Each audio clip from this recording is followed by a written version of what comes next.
Hey everyone, Barry here from Hole 1 Success. Day 2 of our 5 drills to better golf. Yesterday I was on you and we did a little bit of a thoracic turn drill to help your backswing. That video is here on the page. You can jump onto that and see where that's at. You know, we just talked about opening up the chest and making a little bit easier turn on the backswing so you can complete that backswing, which helps the forward turn move. Just a reminder too, before you start kind of moving and doing things, make sure to do a little bit of a warm-up. You know, I talked about using the rope, you know, doing the old rope drill, just swinging back and forth, just get the body rotating back and through. Gives you that good kinematic sequence, good sequence of motion. It's nice and easy. It's easy on the body. Get the pivot going. And then the other one I talked about in that video was doing the old bounce and shake too, back and forth and just bouncing on your feet and getting lively on your feet, getting the blood flowing and the joints moving. 2 really simple warm-ups. Do them for a few minutes. You get the blood flowing, the body moving, and they're great to get you going. So today in day 2, we're going to talk about a real fundamental, you know, mobility motion and practice drill for golf, and that's just going to be the pivot motion of the pelvis and hips. And that's so key for the entire golf swing, because, you know, really to have a good swing, an effective swing, the swing comes from the ground up. To be consistent, we use the ground, we use our feet, and everything flows from that. And the average golfer really struggles with their golf because of they're swinging everything from up here. They never really learn to use their feet and their pelvis properly to swing the golf club. So today I'm going to show you a really effective, simple, easy drill to help you with your body pivot.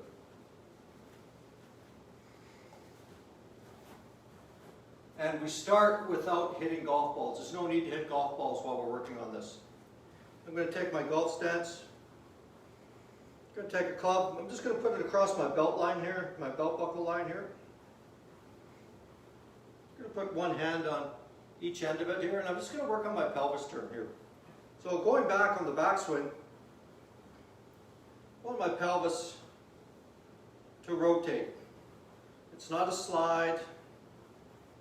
You know, it's not this sort of action here. I'm not trying to shift my weight. I'm not trying to do anything special. All I'm trying to do is pivot into my trail foot. And you can see the shaft is still on my belt buckle here. I'm just holding on to it. And my hips, my pelvis hips have turned, I don't know, 45 degrees, maybe 40 degrees going back. I've made no attempt to keep my lead foot on the ground. If your lead foot needs to come up to accommodate your pelvis turn, that's fine. Let it come up a little bit. Let that left knee break in toward the golf ball. Some of the best players in the world have let their left heel come up or their trail foot come up as they rotate back. You know, Sam Snead, Ben Hogan, Mickey Wright, Jack Nicklaus, Phil Mickelson. And they've all been exceptionally long, you know, drivers of the golf ball, long hitters, and no back injuries. So trying to restrict your hips, you know, if you have limited mobility, isn't the greatest thing to do for your back. So don't worry about if that foot comes up a little bit when you turn back. So I've got the club here again, and just rotating through. Lead knee breaks in toward the golf ball's position. You can see where that breaks in. And there's no hip slide going back. And in fact, my trail hip, my right hip here, being a right-handed golfer, starts to work back this way toward the target as I complete the backswing. So you can see where that hip, I make this good rotation here and it starts to go back toward the target. And then from here, I can start to unrotate.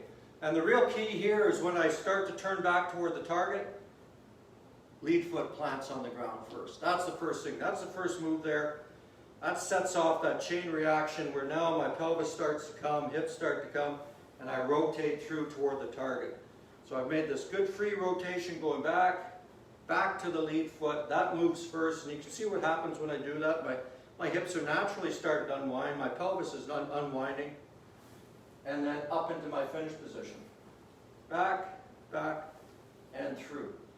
I make this good rotation toward the target. I've got this good presentation where my pelvis is slightly more forward.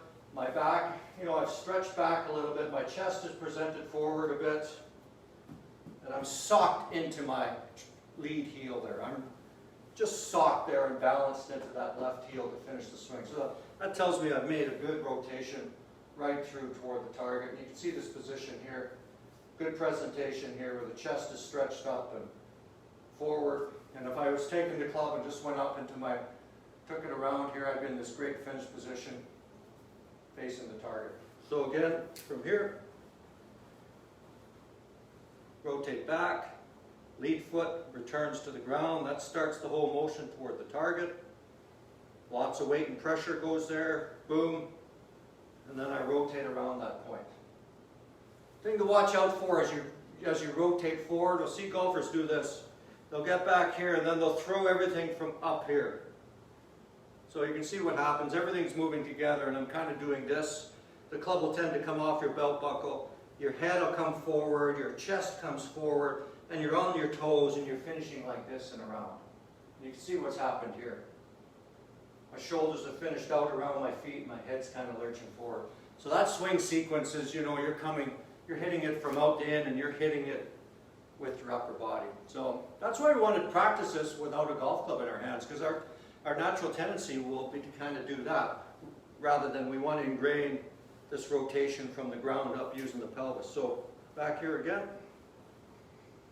rotate back, left knee breaks in, right hip starts to go back as I finish the backswing, back onto that lead foot very early in the transition, and then rotate around, up into a great finish position, socked into the heel. This good presentation position here where I've led with the pelvis and rotated around. Another variation I like from this is that George Knudsen talked about, the low dare drill.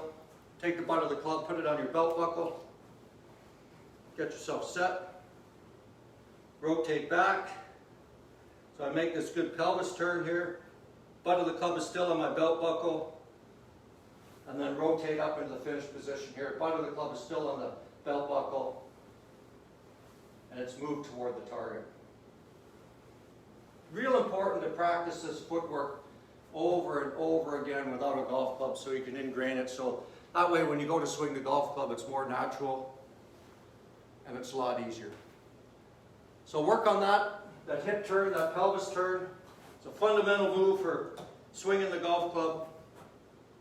Give you more consistency, more power, make the golf swing a lot easier, and the swing comes from the ground up with the rotation here, not from up here. Give it a try, back and through. Not bad, 171 carry, rolled out a bit too much, 180, but pretty good speed there for an old guy who gets some motion going here. That's the whole key, that pivot back, that pivot through. So this way you're not generating the swing from up here, you're doing it from the ground up. So work on that fundamental hip pivot back and forth. Incorporate that into your practice routine. We'll see you tomorrow, day number 3, 5 drills to play better golf. Let's get out and play some golf.